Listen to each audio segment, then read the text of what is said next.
ಜಪಾನಿನ ಫಿಲಿಕೋ ಜ್ಯುವೆಲ್ಲರಿ ಬ್ರ್ಯಾಂಡ್ನ 750 ಮೌ ನೀರಿನ ಬಾಟಲ್ ಬೆಲೆ 1.15 ಲಕ್ಷ ರೂಪಾಯಿ. ರೋಕೌ ರಾಷ್ಟ್ರೀಯ ಉದ್ಯಾನವನದ ಬೆಟ್ಟಗಳ ತಪ್ಪಲಿನಲ್ಲಿ ಸಿಗುವ ಈ ನೀರಿನಲ್ಲಿ ಆಮ್ಲಜನಕದ ಪ್ರಮಾಣ ಅತಿ ಹೆಚ್ಚು ಎಂದು ಹೇಳಲಾಗುತ್ತದೆ. ನೀರಿನ ಶುದ್ಧತೆ ಮತ್ತು ಹೆಚ್ಚಿನ ಖನಿಜಾಂಶಗಳ ಹೊರತಾಗಿ ಈ ಬಾಟಲನ್ನು ವಜ್ರ ಮತ್ತು ಚಿನ್ನದಿಂದ ವಿನ್ಯಾಸಗೊಳಿಸಲಾಗಿದೆ. ಸಾಮಾನ್ಯವಾಗಿ 1 ಲೀಟರ್ ನೀರಿನ ಬಾಟಲಿಗೆ 20 ರೂ. ಇರುತ್ತದೆ. ಆದರೆ ಎಂದಾದರೂ 1 ನೀರಿಗೆ ಲಕ್ಷ ರೂಪಾಯಿ ಹಣ ಖರ್ಚು ಮಾಡಿದ್ದೀರಾ? ಇದೀಗ ವಿಶ್ವದ ಅತ್ಯಂತ ದುಬಾರಿ ಬೆಲೆಯ ನೀರಿನ ಬಾಟಲ್ ಸೋಷಿಯಲ್ ಮೀಡಿಯಾಗಳಲ್ಲಿ ಭಾರೀ ಸದ್ದು ಮಾಡುತ್ತಿದೆ. ಈ ಬಾಟಲ್ ಖರೀದಿಸುವ ದುಡ್ಡಿನಲ್ಲಿ ನೀವು ಕಾರು, ಐಫೋನ್ ಖರೀದಿಸಬಹುದು. ಹೌದು, ವಿಶ್ವದಲ್ಲೇ ಅತ್ಯಂತ ದುಬಾರಿ ಬೆಲೆಗೆ ಮಾರಾಟವಾಗುವ ನೀರಿನ ಬಾಟಲಿ ಜಪಾನ್ನ ಮಿನರಲ್ ವಾಟರ್ ಬ್ರ್ಯಾಂಡ್ ಫೆಲಿಕೋ ಜ್ಯುವೆಲ್ಲರಿ.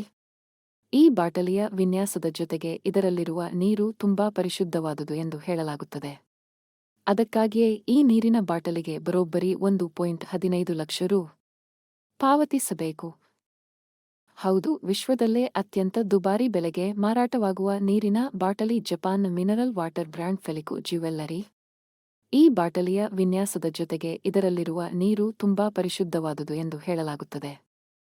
ಕಂಪನಿಯು ಈ ನೀರನ್ನು ಗ್ರಾನೈಟ್ ಫಿಲ್ಟರೇಷನ್ ಪ್ರಕ್ರಿಯೆಯ ಮೂಲಕ ಫಿಲ್ಟರ್ ಮಾಡುತ್ತದೆ. ಇದರಲ್ಲಿ ಎಲ್ಲಾ ರೀತಿಯ ಕಲ್ಮಶಗಳನ್ನು ನೀರಿನಿಂದ ನೈಸರ್ಗಿಕ ರೀತಿಯಲ್ಲಿ ತೆಗೆದುಹಾಕಲಾಗುತ್ತದೆ. ಈ ನೀರಿನ 750 ml ಬಾಟಲಿಯ ಬೆಲೆ ಅಂದಾಜು 1.15 ಲಕ್ಷ ರೂ. ಅಷ್ಟೇ ಅಲ್ಲ, ಇದರ ಬಾಟಲ್ ಕೂಡ ವಿಶೇಷವಾಗಿದೆ. ಫಿಲಿಕೋ ತನ್ನ ಬಾಟಲ್ ವಿನ್ಯಾಸಕ್ಕೂ ಹೆಸರುವಾಸಿಯಾಗಿದೆ. ಕಂಪನಿಯು ನೀರಿನ ಬಾಟಲಿಗಳನ್ನು ವಿವಿಧ ರೀತಿಯ ವಜ್ರಗಳು ಮತ್ತು ಆಭರಣಗಳಿಂದ ಅಲಂಕರಿಸುತ್ತದೆ. ಬಾಟಲಿಯ ಮುಚ್ಚಳವು ವಜ್ರಗಳಿಂದ ಕೂಡಿದೆ ಮತ್ತು ಚಿನ್ನದ ತೆಳುವಾದ ಪದರವನ್ನು ಸಹ ಹೊಂದಿದೆ.